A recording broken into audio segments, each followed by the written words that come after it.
નમસ્કાર, મારું નામ લાલજીભાઈ બોદર. સુરતની અંદર ભાજપના ઉમેદવારને બિનહરીફ વિજેતા જાહેર કરવામાં આવેલ છે. ત્યારે ગુજરાત અને ભારત સરકાર, ભારતના ચૂંટણી પંચને મારો સીધો સવાલ છે કે ચૂંટણી પંચે જ એક નિયમ દાખલ કરેલ છે અને એ નિયમ છે નોટાનો.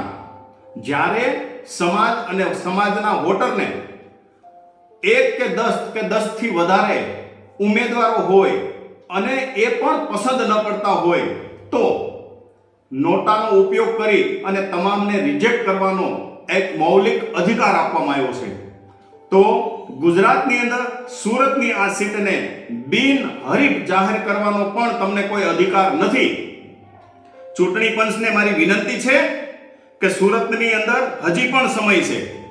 ઉમેદવારનું નામ રાખો અને એક નોટાનું ઓપ્શન આપો. સમાજ દૂધનું દૂધ અને પાણીનું પાણી કરીને બતાવશે, કારણ કે તમે લોકોનો મતે અધિકાર છીનવી રહ્યા છો, લોકશાહીનું હનન કરી રહ્યા છો. જો ચૂંટણી પંચ ખરેખર નીતિમત્તાને માનતી હોય, આ સાંપ્રત સરકાર નીતિમત્તાને માનતી હોય, આ દેશનો વિકાસ માનતી હોય, તો આ દેશના લોકોને મત દેવાનો અધિકાર પણ તમારે આપવો જોઈએ.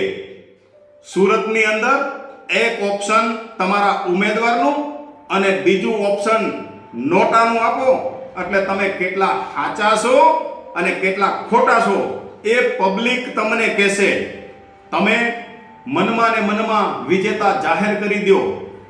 આ લોકશાહીને ખતમ કરવાનું કૃત્ય તમારું નહીં ચાલે.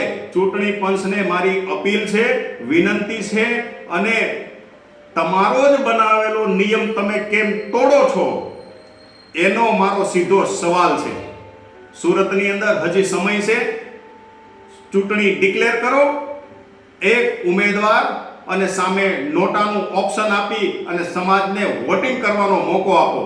મારું નામ લાલજીભાઈ બોદર છે. હું વીરો કે વીર ઇન્ડિયન પાર્ટીનો રાષ્ટ્રીય અધ્યક્ષ છું. મારો અધિકાર છે ચૂંટણી પંચને પૂછવાનો, સવાલ કરવાનો અને જવાબ માંગવાનો.